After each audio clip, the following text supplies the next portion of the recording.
Assalamualaikum warahmatullahi wabarakatuh.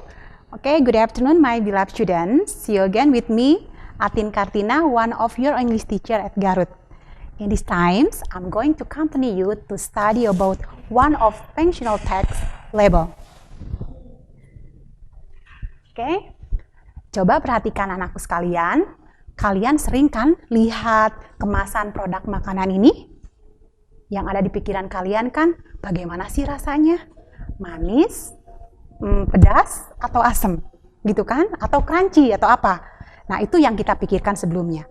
But this times, you are going to learn about all the information in this product package.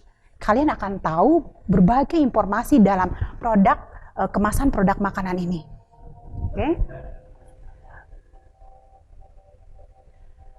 For the first times, I'm going to explain to you about what is labels. Apa itu label?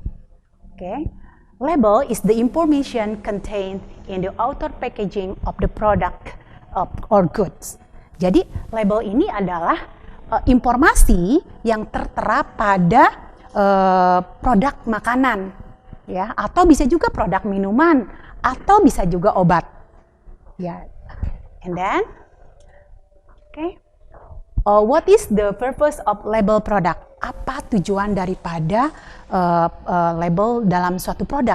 Tidak semena-mena kan, ada begitu banyak tulisan di produk itu. Padahal mah yang ditulisnya udah aja enak atau lezat. Tapi di sini ada begitu banyak informasi yang terdapat pada produk makanan itu. Kita harus tahu apa fungsinya. And that now, in this time, I'm going to accompany you to study more about what is the information in the label of the product.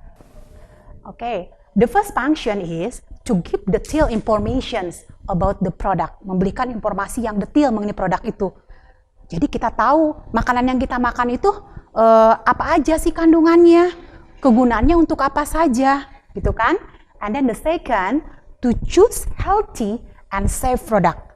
Ya, memilih makanan yang sehat dan aman. Ya, tentunya kalau kita memakan makanan bukan hanya sekedar enak, tetapi safe juga kan, dan berguna juga buat tubuh kita. Ya, and then the last, to avoid harmful effect, menghindari efek negatif yang berbahaya pada tubuh kita apabila kita mengkonsumsi makanan tersebut. Bermanfaat kan?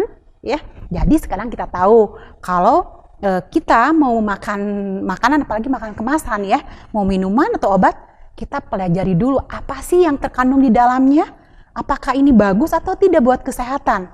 Jadi tidak sekedar enaknya saja ya. Now let's continue. Where can we find the label? Di mana sih kita bisa temukan label itu? For the first, on the food package, di kemasan makanan. Ya, misalnya di sini. I'm sure some of you like this kind of food.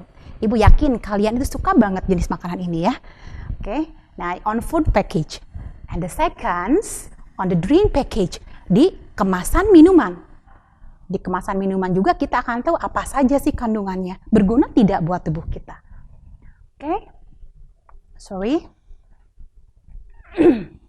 And then on the medicine packs, nah, di kemasan obat, kita juga harus tahu apa saja sih kandungannya. Ini sangat penting sekali karena ada beberapa kandungan yang mungkin saja itu berbahaya bagi tubuh kita. And then the last, on the cosmetic pack, pada kemasan kosmetik. Ya gitu kan, kita juga mesti tahu ini. Mungkin saja ketika kita menggunakan salah satu produk kosmetik bisa berbahaya bagi kulit kita atau tubuh kita. Let's see here my students. Label contain. Apa saja sih yang terkandung dalam label itu? Informasi apa saja yang terdapat di sana? First, brand of the product. And then the second, name of the product. And then the third, contain or amount. And then the fourth, descriptions. And then the fifth ingredient, okay, the sixth, direction to use or dosage. The seventh, direction to store. And then the last, expiration date. Okay, now let's see all the information there on this example here. Okay, are you still with me? Here, brand or product. Jelas tidak ya, ini kemasan salah satu makanan ya. Ini brand or product. Kalian, ibu yakin, kalian sudah sangat mengenal jenis makanan ini. Ini ada Saltjes, brand of product. Brand of productnya apa? Kongguan. Jadi, kalau Kongguan, brand of product itu apa namanya? Merek. Nah, kita jangan ketukar antara merek dengan name of product. Kalau Saltjes itu nanti beda lagi istilahnya. Jadi, brand of product here Kongguan. Okay? And then, let's see here again, name of product. Kadang kita lupa ya, brand atau name itu ketuker. Here, tadi udah dijelaskan, Kongguan is brand of product. And then, Saltjes, it is name of product. Nama daripada satu makanan. Ya, bisa ya. Okay, now let's continue. Okay. Okay. Contain or amount. Nah, contain or amount. Ini contain itu kandungan. Ya, isi. Misalnya di sini, this is one of labels product of drink contains 350 ml. Itu contain, kan isinya. Ya. And then amount sama juga ya di sini. Kalau amount kita bisa lihat di sini ya. Di sini misalnya ini Verelance. Contain-nya 120 mg.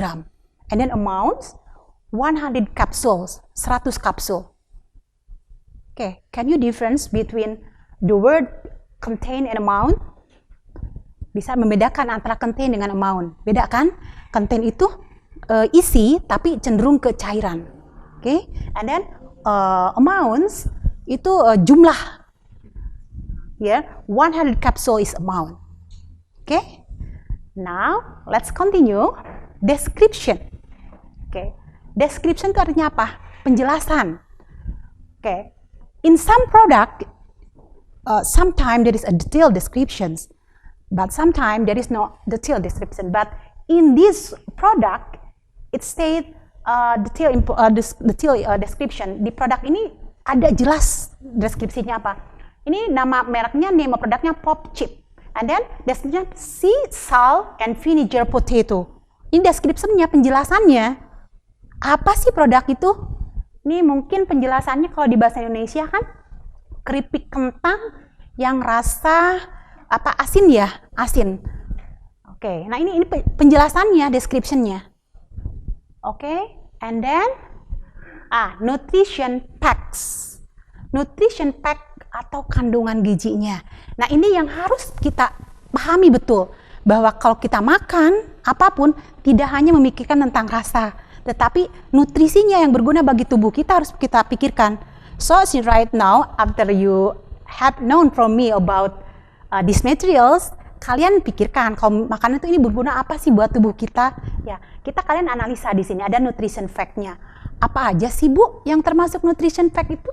Misalnya calories, kalorinya kan, total fat, lemak, cholesterol, sodium, and so on. Ini termasuk nutrition.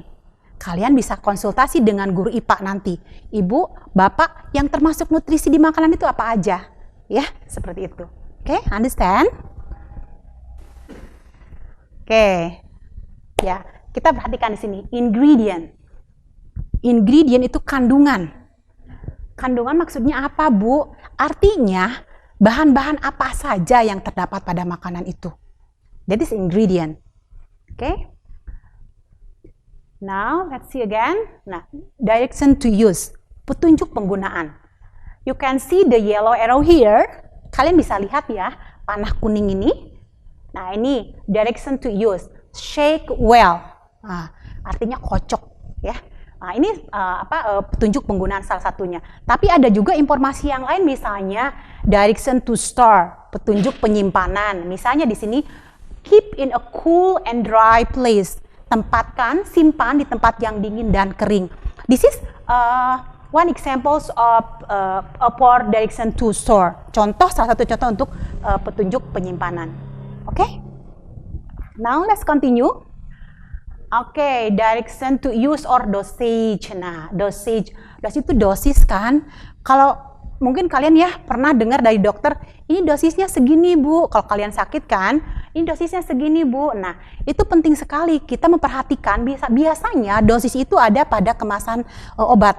Dan ini penting kita ketahui, kalian ini jangan sampai misalnya kalau kata dokternya itu 1 sendok teh, 1 teaspoon 3 times and 1 teaspoon. Kalian jangan teaspoon pakai sendok itu ya, sendok makan. Salah. Kita harus tahu bahwa misalnya untuk obat di kemasan obat itu ada yang namanya dosage. Di sini ada. Kita harus tahu juga. Oke, direction to store. Nah, ini tadi Ibu udah jelaskan petunjuk penyimpanan. Kayak di sini kan, store between. Nah, simpan di antara 20 degree Celsius until 25 degree Celsius. Bisa juga seperti itu. Ya. Oke, Ibu harapkan kalian belum ngantuk ya dengarkan penjelasan Ibu. Ini materinya sangat bermanfaat ya bagi kita karena ini sederhana sekali. Ketika kalian pandemi sekarang, apa sih yang harus dipelajari? Harus kalau bisa bahasa Inggris belajar tensi saja, enggak. Kita betul-betul belajar apa yang kita harus ketahui dalam kehidupan kita. Oke. Now let's see again. The last expiration date. Satu hal yang harus kalian dan wajib ketahui yaitu tanggal kadaluarsa. Kenapa? Ini sangat penting sekali. Begitu banyak kejadian yang mengerikan ketika seseorang memakan satu produk, mau makanan, mau minuman, atau obat yang sudah kadaluarsa. Ini penting sekali. Ya, di sini misalnya expiration-nya ada di sini. Biasanya tertera jelas. Tapi terkadang kita melihat ada beberapa produk yang tidak tertera jelas expiration date-nya, itu menyayangkan saya. Jadi kalau kalian ketemu sama produk makanan yang tidak tertera jelas expiration, lebih baik urungkan. Karena itu akan berbahaya sekali, orang sampai wafat karena memakan makanan yang kadaluarsa. Ini yang harus kita perhatikan. Jadi setelah kalian memahami, ya mengikuti pembelajaran dengan Ibu, ada beberapa hal. Not only know about the word in English, deal with label, but you know about all information what you should know. Apa yang harus kalian ketahui berkenaan dengan label, informasi yang terdapat pada label. Oke? Now the last. So in food labels, you have learned about name of the product, and then description, and then nutrition pack, contain, and then what else? Serving size. Oh, ini salah satu, ada juga serving size, itu artinya apa sih? Petunjuk penyediaan, maksudnya petunjuk penghidangan. Nah, seperti itu. Ingredient, bahan-bahan, brand of product, expired date. Okay, that's all the thing that you should know on the food label. And then the last, in medicine label, what you should know, the information on medicine label: name of product, description, direction to use, contain, brand of product, direction to store, ingredients, the stage, and expired date. Okay, my beloved students, I hope all of you have understand well what I've explained to you this time. Thank you very much for your attention. I hope all my lesson that I give to you this time can be meaningful for you. Ya, Ibu harapkan apa yang Ibu ajarkan pada saat ini sangat bermanfaat ya bagi kalian. Bukan hanya memahami beberapa kosakata dalam bahasa Inggris, tetapi bermanfaat dalam kehidupan kalian ya. Oke, thank you very much. Jangan lupa pada masa pandemi ini kalian sering-sering cuci tangan, kalau keluar pakai masker, jaga jarak. Itu 3 hal yang bisa menyelamatkan kita pada saat ini. Thank you very much. Safe you there. See you again next time. I'm sure someday kita akan berkumpul lagi di sekolah. Oke, assalamualaikum warahmatullahi wabarakatuh.